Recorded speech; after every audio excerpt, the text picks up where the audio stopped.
కొత్తగా పెళ్ళైన వాళ్ళైనా, అస్సలు వంట రాని వాళ్ళైనా, అలానే సింగిల్ బ్యాచిలర్స్ కూడా సింపుల్ గా చేసుకునే ఎగ్ బిర్యానీ టేస్ట్ అయితే చాలా బాగుంటుంది. తప్పకుండా ఒకసారి ట్రై చేయండి. ముందుగా మిక్సింగ్ బౌల్ లోకి 2 గ్లాసుల బాస్మతి రైస్ ని వేసుకొని వాష్ చేసుకొని వాటర్ పోసుకొని పక్కన పెట్టుకోండి. ఇప్పుడు బిర్యానీ చేయడం కోసం స్టవ్ పైన గిన్నెని పెట్టుకొని ఆయిల్ వేసుకొని లైట్ గా బిర్యానీ దినుసులు, అలానే ఒక కప్పు ఉల్లిపాయ ముక్కలు, 6-7 పచ్చిమిర్చి వేసుకొని మగ్గుతుండగా ఒక 2 పండు టమాటోలు సన్నగా కట్ చేసుకొని వేసుకొని అల్లం వెల్లుల్లి పేస్ట్, పుదీనా, కొత్తిమీర, సాల్ట్, కారం, పసుపు, ధనియాల పొడి, జీలకర్ర పొడి, గరం మసాలా వేసుకొని బాగా మిక్స్ చేసుకోండి.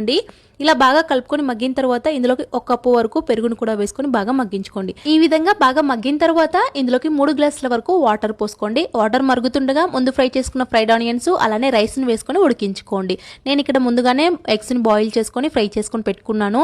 రైస్ ఇలా సగం వరకు ఉడికిన తర్వాత ఎగ్స్ ని ఇలా పైన పెట్టుకొని అలానే కొంచెం ఫ్రైడ్ ఆనియన్స్, పుదీనా, కొత్తిమీరను వేసుకొని మంటను సిమ్ లో పెట్టుకొని 10 నిమిషాలు ఉడికించుకోండి. టేస్టీగా, పొడి పొడిగా, పర్ఫెక్ట్ గా చాలా బాగుంటుంది. తప్పకుండా ఒకసారి ట్రై చేయండి.